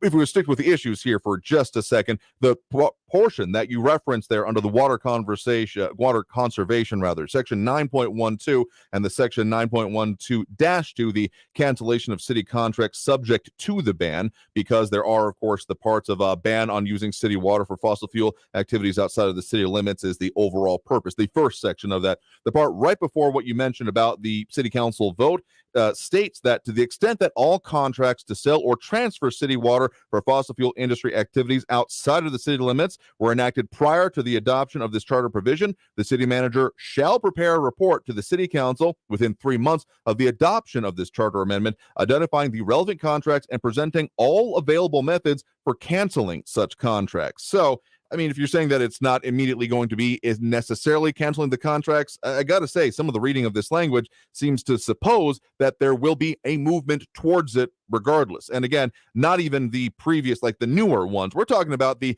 power plant that you can see, if it was up high enough on our location here, the one with the red power sign on it near Sunland Park, that technically falls outside of city limits, and therefore that will be one of the ones subject to this. Yeah, well, no, I read the specific language that says every single one of those contracts is going to be voted on by the city council. So, right, which I also you're referenced. Informing people as I pointed out right now, this very second, the language is very clear that the city council is going to vote on every single one of these contracts to make sure that El Paso residents are not going to be negatively impacted by it.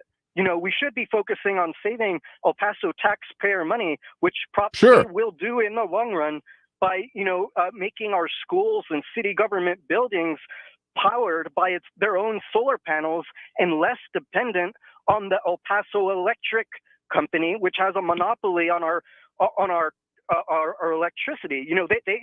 We should be trying to become as less dependent on this monopoly as possible, and installing these solar panels on our schools and city buildings so that they power themselves, is going to save a lot of money in the long run, which you and other opponents of Prop K just refuse to acknowledge. These long-term revenue streams and the money that's going to be saved and produced by producing these solar panels on our city building.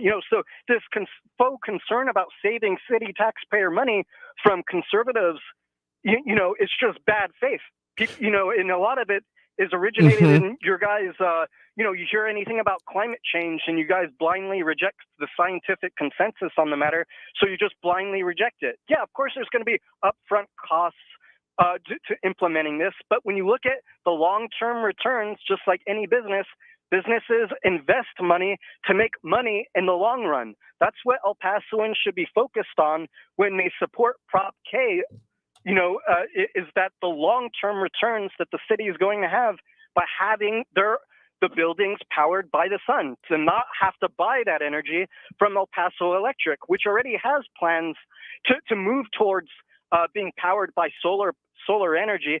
In the timeline that's in the Prop K language.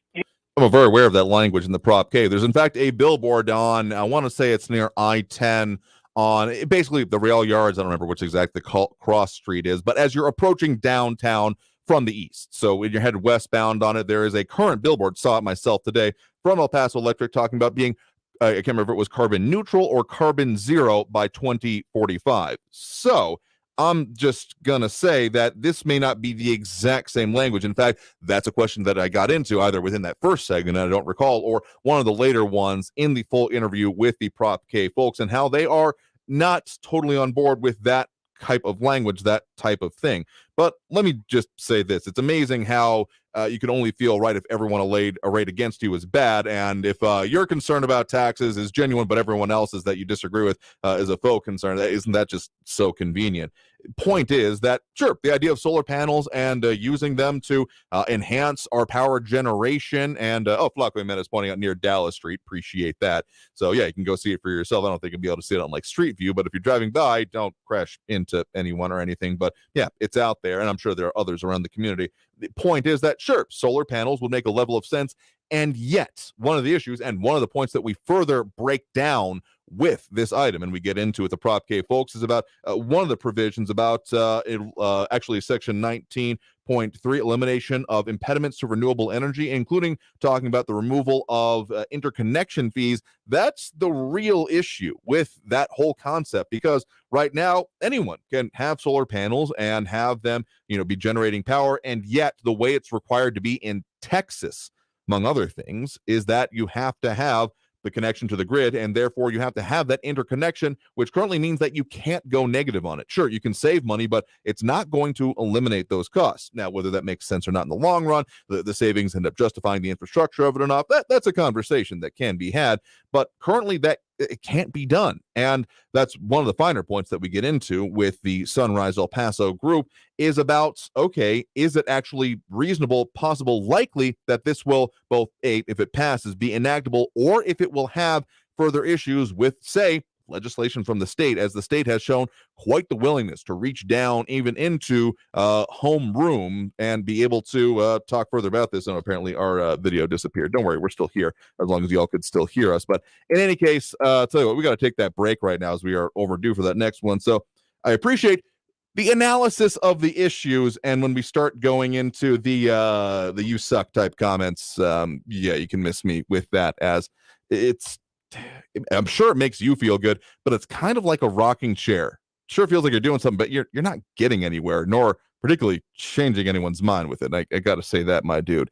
Anyway, let's take that next break right now. Coming out of this break, we'll get to more calls, more comments, more of everything we do at this point during the show on the line. So let's go ahead and take that. If you want to call in, that number to do so is 915-544-5876, 915-544-KTSM. Back after this break with more Talk El Paso here on News Radio 690 KTSM. Stay tuned.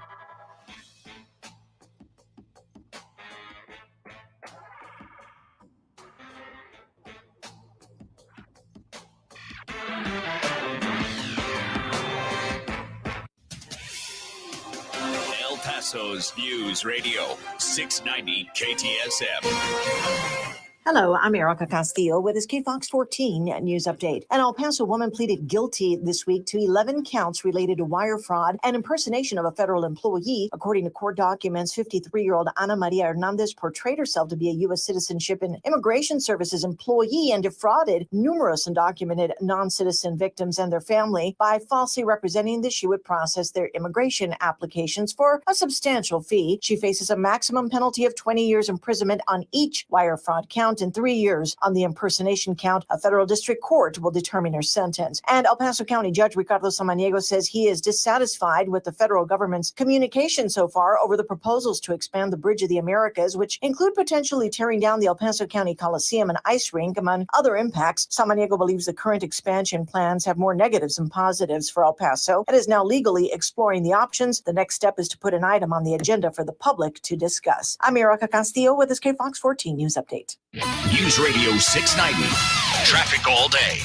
Slow traffic continues on I-10 westbound this afternoon from Wrestler up to Trans Mountain, 10-minute delays. I-10 eastbound at Dallas Street exit downtown, a disabled truck's blocking the right shoulder. El Paso police responding to a crash Gateway North at McCombs. And Global Reach is still slow southbound from Liberty Expressway down to Montana. It's a 38-minute delay. Carrie Edwards, El Paso traffic. From the KFOX 14 Severe Weather Center, I'm Chief Meteorologist Brad Montgomery. A nice one by tomorrow morning as lows cool off into the 50s for our Wednesday morning, and then south winds about 5 to 15 miles per hour tomorrow are going to help to warm our temperatures up to around 88 degrees, so a very warm one for tomorrow. As we look ahead to our Thursday, southwesterly winds 30 to 40 miles per hour, so a windy one for your Thursday with highs in the mid-80s. From the KFOX 14 Severe Weather Center, I'm Chief Meteorologist Brad Montgomery. This report is sponsored by Red Pilled America. Are you tired of listening to stories that are saturated with wokeness? If you are, then you should try Red Pilled America. We tell good old-fashioned stories that align with middle America values. Listen to Red Pilled America anywhere you get podcasts. That's Red Pilled America. Hi guys, it's Mark. Are you struggling with erectile dysfunction? Did you know that a major medical breakthrough is now available and it isn't a pill? Today, Tuesday, we're running a one-day special you won't want to miss out on. Northbrook Medical Clinic uses the most powerful form of wave therapy. This is a technology clinically shown to repair blood vessels and improve blood flow. It's backed by 60 clinical studies, including from Cambridge. If you're ready to regain that spark in the bedroom, today is your day. Call us now and you'll qualify for the assessment and ultrasound totally free. You'll also get a gift that can produce rapid and powerful results in the bedroom in minutes. You're going to love that one, guys. Trust me. And today only, we're offering 5 tune-up treatments to our patients free. This is an unprecedented offer worth hundreds of dollars, but call today and qualify totally free. Call 915-529-9000. That's 915-529-9000. Guys, put a stop to your erectile dysfunction and get your life back. Call Northbrook Medical Clinic now to qualify. This offer ends today. 915-529-9000. It pays to be a pro at Lowe's. Right now, save big on DeWalt power tools, accessories, and more. Plus, find big savings on job-like quantities when buying in bulk, because Lowe's knows pros. While supplies last, minimum purchase required. Selection varies by location. Lowe's reserves the right to limit quantities. This report is sponsored by Lowe's.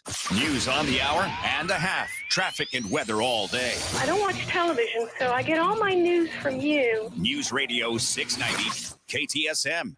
Teens in foster care will love you, even if you don't know the lingo. Dad bod. Noun. The result of the occasional donut, always washed down with confidence. Brought to you by the U.S. Department of Health and Human Services, Adopt U.S. Kids, and the Ad Council. Visit adoptuskids.org. News Radio 690 KTSM El Paso. Live from the KTSM AM 690 studios, it's Talk El Paso with Andrew J. Polk. To be a part of the show, call 915-544-KTSM or follow on Facebook at facebook.com/Talk El Paso. Now here's your host, Andrew J. Polk. Thank you all so very much for joining us here for Talk El Paso, airing live on News Radio 690 KTSM. I'm your host, Andrew J. Polk. Thank you for tuning in, however you may be doing so, be it on air, online, live streaming through the free and reliable iHeartRadio app, or joining us over on the various social media pages, facebook.com/Talk El Paso, more or less the main one, but then also we got similar other Facebook pages, even Twitter, YouTube, and Twitch.tv as well. I try to monitor all of those. Got most of the comments come in. Yeah, Twitter's more of the, DM response kind of thing, but we still keep our eye on that. Can't pop it up on screen, but in any case, if you want to get at us and mention some of the things going on, we have a lot of ways to do so. Including, of course, that phone line, still pretty well full up, but just keep that number in mind, 915-544-5876, 544-KTSM. Let me just say, when it comes to disagreement, I'm fully willing to broach disagreement and points on it. I do appreciate some of the analysis, like Ian Graham saying, I don't think we've heard you say anything for or against this issue. I think here's what he wants to hear, among other things. But let me just say, if you find that everyone seems to misunderstand you in everything that you're saying on all the people that disagree with you, you might want to look at the commonality factor there, which is the person saying it. All I'm going to say there. Anyway, let's go ahead and get back to those phone lines now. We'll fill up what we can with the rest of the hour. We do have Jerry in Northwest on the line with us right now. Jerry, thanks for joining us. Oh, thank you, Andrew, for taking my call. Yeah, sure thing. What's on your mind? I listened to your interview with this group, Sunrise. Sure. The thing that stuck out on me was, looks like they were really concerned about the Newman 6 generating station out there. Correct. And that's been one of their previous main protests even before this point. Yes. Okay. If anybody wants to look it up, you can look it up on the internet on the Newman 6 generating plant. They've improved since, I think it was 2015. They've added solar panels and stuff like that, and they went to natural gas. Do you remember, I don't know if you're old enough or not, that old saying, clean burning natural gas? Kind of. I think it's been on buses, actually, even since whenever that phrase was originated. Yes, and that was a saying there for about 3 or 4 years, 5 years. And the environmental people were all for that. They wanted us to go from diesel or gasoline burning buses and such like that to natural gas because it polluted less. But now they've changed their mind. They moved the goalpost. The environmental people did. Now, natural gas is considered a pollutant and not worthy to be considered as a power source. Can I ask you another question? What powers the pumps for the water to be pulled out of the ground, the wells in El Paso? I'm honestly not entirely sure about that. I'm sure it's electricity overall, though there may be a diversity of fuel sources. Yes, it is electricity. They don't have engines out there. There's two means of doing that. You can put an engine on it, either gasoline, natural gas burning, or a diesel engine on it to run the pump, or you can run it with an electrical motor to pull that out of the ground. Okay, yeah, that makes sense. So if you start taking away water from these companies that provide you power, are you going to be able to pull power or water out of the ground with them pumps? I could see that being an issue if we start seeing a dearth of power supply. Yes. So if they shut down the Newman 6 out there, they're going to shut down all of Northeast electricity. And you know where the water wells are out there in the Northeast? Yeah, I mean, I know that there's a lot of them kind of in the area that we don't drive through, Fort Bliss. So there's a lot of, I know there's the occlusion wells, as we have that bloom of salinated water that's been creeping kind of on the map anyway, more westward in El Paso County. Yes, but before that, those are most recent since the first AD moved in. Before that, when they were still doing the ADA, okay. Right. All the pumps and everything, there may have been 3 or 4 on Fort Bliss, but there are about 6 to 8 in the Northeast up there off of now what is Loop 375 that runs eastward of 54. There's a bunch of them in there. And they went all the way down to the golf course area at Forest Bliss, running in that area from Dyer Street and such. All of those are powered by electricity. So if people want to get, and the city wants to stop, is Newman Power Plant, is it within the city limits? I want to say yes, if only because that article that was actually being referenced earlier out by El Paso Matters, article titled El Paso Climate Charter, if approved, halts water sales to El Paso Electric Power Plant out April 10th. So yesterday, written by Diego Mendoza Moyers, points out that the two that fall outside of the city limits currently are actually, again, that the Rio Grande plant, the one with the red power sign on it that you can see from I-10 as you go near Topgolf these days, is outside of the actual city limits. And then again, the other one, which I just referenced, the Montana power station on the far east side, those are the ones that sit just outside of El Paso city limits. And I believe they have one in Anthony too, but I'm not sure if that's a substation or transfer station. There's a big one in Anthony also, and in New Mexico side. So if you're going to shut down two of them, right? The one over there in Sunland Park area, Sunland Park, New Mexico area. If you're going to shut that one down, and then you're going to shut one down out on Montana, right? All right. Those are the ones that are outside the city limits. Yeah. How many power plants are there altogether in the city? Again, according to El Paso Matters on this, those two plants make up 13% of the power generation, the bulk of it, including the Newman Power Station, which is within city limits, and then also the Palo Verde nuclear plant in Arizona are some of the bulk of the actual power generation. Okay. So, but my question is, how many residents are going to lose their electricity if they no longer have water to help cool or generate electricity at some of them power plants from El Paso? And I get your concern that comes with it. Again, I mentioned it already, but part of the interview, the full one that we'll have online just as soon as we can with the, again, Sunrise El Paso folks, is addressing that, at least in part, including on the idea of essentially not having a bottom fall out, they say, is the focus, and it being a transition as opposed to a cutting off the nose to spite the face kind of situation. But would encourage you all, as soon as we can get that up, to give that a listen, and then, make sure to come to your own decisions on, therefore, how you want to and perspectives that you have. Also, I am positive we're going to have follow-ups out of this, including the further perspective. We kind of talked about, I think, a little bit further in on the interview about that part about water supplies, and frankly, also about what municipalization means, and frankly, what is available for that. Again, there's way more even in this that we're able to get into today or even the rest of this week, but that's one of the things that we did address. Sure thing. One more question. What's the definition of environmental justice? Because again, people, and I know you can probably read what they put on there. Sure, and they have it. People can they move the goalposts, just like they moved it with clean burning natural gas, and the environmental people agreed to that. They moved the goalpost. They'll move the goalpost again on us, Andrew, and they will keep on moving it, because just like people that deal with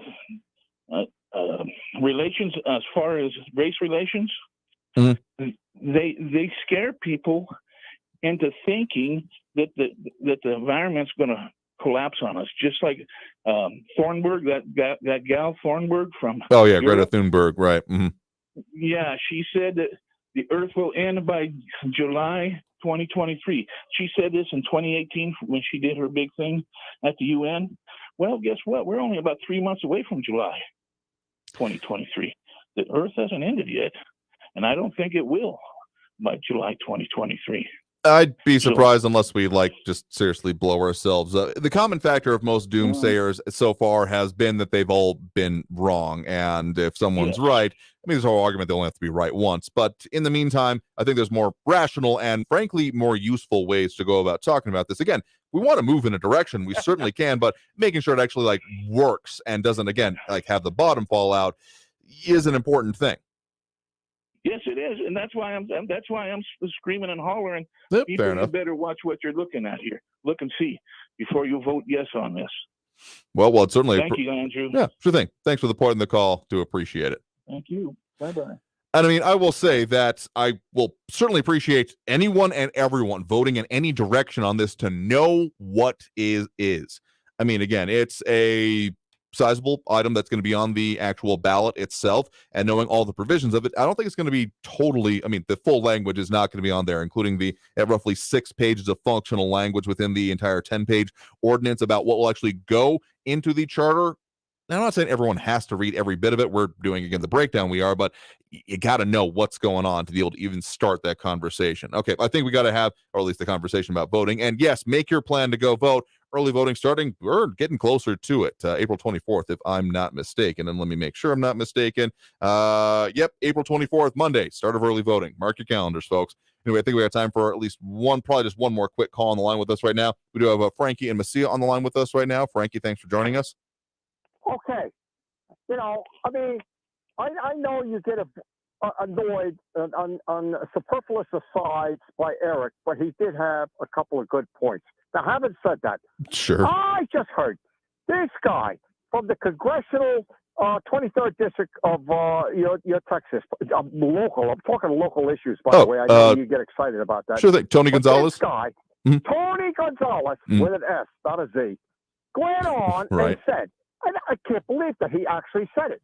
He said, women have more to worry about than abortion. That in of itself just flies in the face. It's insulting. Number one. That's number two. You got this nut job again up in Amarillo.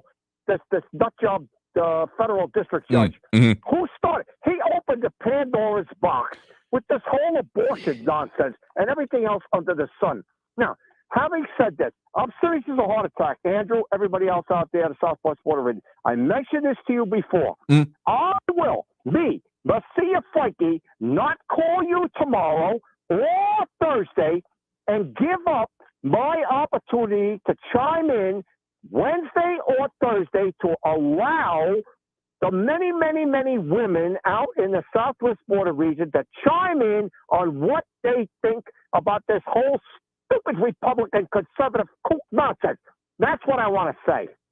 Okay. I mean, I'll just say our general programming notes for the next couple of days. We're going to continuing on with Prop K tomorrow. I mean, yeah, the whole abortion pill and what's going on with that. That's been a little bit too what will actually end up becoming into force of law question than right now. It's a little bit in limbo, I'll be honest with you. And of course, yeah, the federal judge in Texas, among other parts of that, also one in Washington, and now conflicting. I mean, that's its whole own story right now, and one that we haven't particularly delved into. But plan is for tomorrow to delve further into the Prop K, particularly on the analysis of costs and such.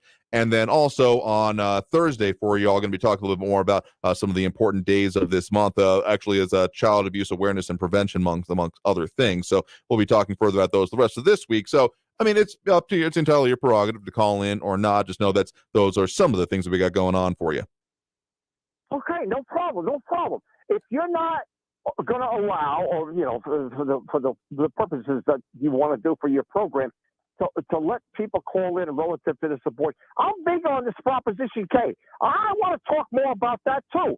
So fair enough. I'll call Wednesday and Thursday.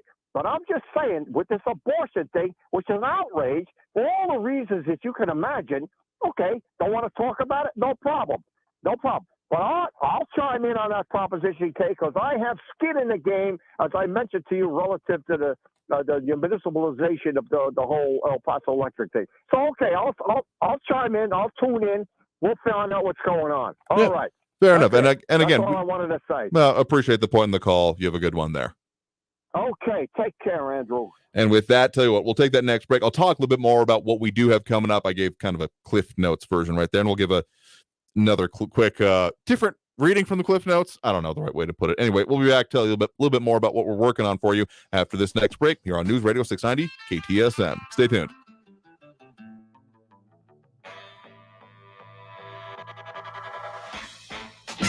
Traffic all day. News Radio 690. Crash on I-10 eastbound at East Lake Drive exit is blocking the right shoulder. A couple of vehicles involved. Heavy congestion in the Lower Valley eastbound and Border Highway. Left 2 lanes are blocked at the Zaragoza exit. Expect delays. There's a backup to the Padres exit. I-10 westbound Hawkins to the Patriots, a 10-minute delay, all bumper to bumper. Heavy traffic on the 10 eastbound from Trans Mountain to the Patriots, a 6-minute delay. Carrie Edwards, El Paso traffic. This report is sponsored by Lowe's. Springfest is here at Lowe's. Save big when you buy 5 bags of premium mulch for just $10. Shop Lowe's today because Lowe's knows spring. Valid through 4/12. Excludes Alaska and Hawaii. Selection varies by location while supplies last. I'm Martin Hoke, the inventor of Navage Nasal Care, and I love Navage. I've told you about how your nose is the body's air filter, that Navage's powered suction will help flush out allergens, viruses, mucus, and germs, and that Navage will help you breathe better. But what do other people say about Navage? Like Haley, quote, Navage is the best thing I bought. I love it. My nose feels so clear now and I can breathe. I've been struggling with a stuffy nose for weeks. I bought Navage and it's amazing.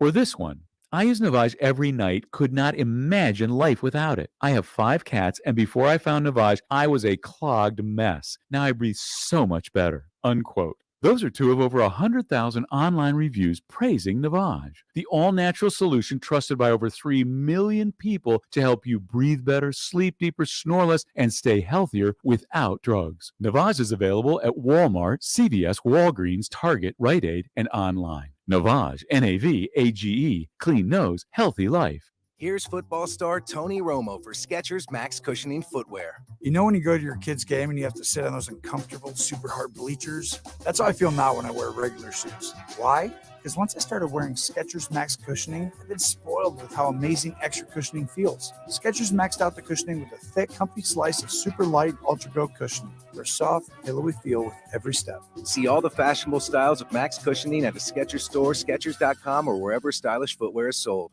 This is your captain. You may have noticed my new haircut on your way in. Wanted to look my best. Getting the new passport photo taken at Staples. In and out in 10 minutes.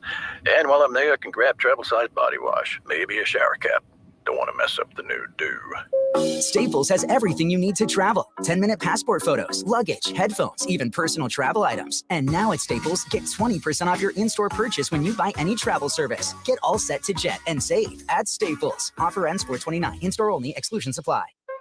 Vision for El Paso is having their Laugh Launcher Comedy Night fundraiser on Wednesday, April 19th at Bart Reed's Comic Strip. 10 amateur comedians will be hitting the stage competing to see who can get the most laughs. It's a night full of fun and funny, all for a great cause. Get your tickets now at LaughTonight.com. That's LAFF2NITE.com. Don't miss the Vision for El Paso Laugh Launcher Comedy Night fundraiser, Wednesday, April 19th. El Paso's News Radio 690 KTSM. Live from the KTSM AM 690 studios, it's Talk El Paso with Andrew J. Polk. To be a part of the show, follow on Facebook at facebook.com/Talk El Paso. Now here's your host, Andrew J. Polk. Thank you all so very much for having joined us here for Talk El Paso, airing live on News Radio 690 KTSM. I've been your host, Andrew J. Polk, and we are beyond out of time here for this show. So I know we had more callers on the line that probably wanted to get in, but we just ran out of time for this one. Don't worry, we ain't done with this issue because, we got more of the proponents of Prop K, the second part that we could cram in anyway, on the show for you tomorrow, delving more into some of the costs and the issues that come along with it, the back and forth that has happened, their analysis, and kind of, the summary that they got for you. So we got more to delve into there. We'll have it up online, the full interview for you as soon as we can. But this is by no means the last we're going to talk about this issue either. We've also got more on those that are, organizing in their own way against it, including some of those business organizations. So, there's a lot more analysis that we're going to be delving into. Again, also coming up a little this later week, talking about child abuse and prevention of it specifically. So stay tuned for that as well. We've had a lot to get into, and we'll keep doing it as we do every Monday through Friday, 4 to 6 p.m. So I do want to appreciate everyone that did tune in, call in, comment, participate in the show. We'll do it again tomorrow. So until then, until next time, I want you all to stay safe out there, look twice for motorcycles when out on the road, and have a great evening, y'all. We'll see you tomorrow. Traffic all day. News Radio 690.